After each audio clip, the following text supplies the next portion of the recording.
आमदार संजय कुटेजी, उपेंद्रजी कोटेकरजी, अमरावतीचे शहर अध्यक्ष नितीन धांडेजी, ही आमची जवळपास 1.5 तास गुप्त आमची चर्चा झाली। त्या चर्चेमध्ये युवा पार्टी आणि भारतीय जनता पार्टी या संदर्भात कशा पद्धतीने लढलं पाहिजे, कशा पद्धतीने पुढे गेलं पाहिजे आणि कशा पद्धतीने भारतीय जनता पार्टीच्या सुद्धा सीटा निवडून आल्या पाहिजे आणि युवा पार्टीच्या सुद्धा सीटा निवडून आल्या पाहिजे, या संदर्भात जवळपास 60 ते 65 या ठिकाणी युवा पार्टी आणि अपक्ष असे जे आमच्या युवा पार्टीचे बंडखोर काही होते, काही भारतीय जनता पार्टीचे बंडखोर होते, या सगळ्या लोकांची समजूत घालून 68 लोकांचे आम्ही विड्रॉ आज केलेले आहे। 68 लोकांचे विड्रॉ केले आणि त्या ठिकाणी जे ज्यांच्या एरियामध्ये मजबूत आहे, जिथे भारतीय जनता पार्टीचा मजबूत उमेदवार आहे त्याला काढण्याची जबाबदारी मी घेतली।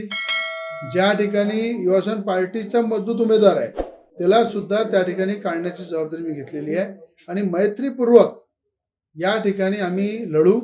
या ठिकाणी जवळपास 34 ते 35 जागेवर युवा पार्टी लढणार आहे, बाकीच्या सगळ्या जागेवर भारतीय जनता पार्टी लढणार आहे आणि ज्या ठिकाणी मैत्रीपूर्वक लढून त्या ठिकाणी भारतीय जनता पार्टीचा झेंडा फडकला पाहिजे, युवा पार्टीचा झेंडा फडकला पाहिजे, या संदर्भात संयुक्त बैठकीमध्ये या 60 ते 70 लोकांचा विड्रॉ आपण घेतलेला आहे। अपक्ष काही युवा पार्टीचे, काही भारतीय जनता पार्टीचे। साईनगर प्रभागात भाजपचे विद्यमान नगरसेवक उभे आहेत, त्या संदर्भात काय निर्णय होणार आहे? साईनगर प्रभागामध्ये कुठलीही आमची युती नाही आहे। तिथे युवा पार्टी स्वतंत्र लढत आहे आणि भारतीय जनता पार्टी स्वतंत्र लढत आहे आणि मला असं वाटते साईनगर परिसरामध्ये जे उमेदवार सचिन भेंडे जे YSP वर उभे आहे ते खऱ्या अर्थानं जनतेने दिलेला उमेदवार आहे।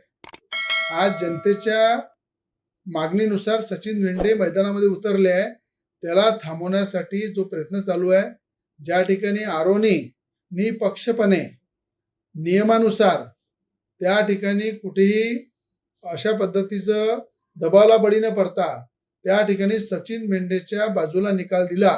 त्यानंतर काही लोकांचे धाबे जे दंडारलेले आहे, ज्यांच्या पायाखालची वाळू घसरलेली आहे, असे काही जे स्वतःला स्वयंघोषित नेते म्हणतात, त्या स्वयंघोषित नेत्यांनी आता हायकोर्टात सुद्धा दावा ठोकलेला आहे।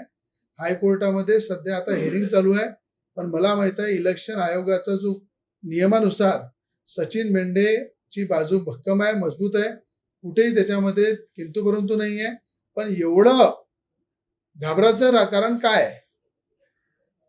जेव्हा लोकशाही पद्धतीने एखादा उमेदवार फॉर्म भरते, लोकशाही पद्धतीने तो जेव्हा लढायला तयार असते तेव्हा त्याला लोकशाही पद्धतीने आव्हान दिलं पाहिजे।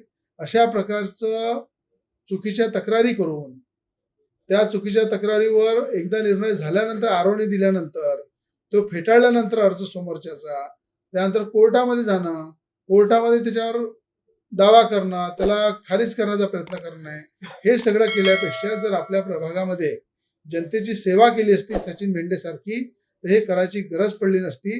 आणि मी तुम्हाला शब्द सांगतो, साईनगर परिसरामधली पूर्ण जनता त्या प्रभागामध्ये सचिन भेंडेला सगळ्यात जास्त मतांनी निवडून देणार आहे आणि जो समोरचा उमेदवार आहे त्याचं डिपॉझिट जप्त होणार आहे।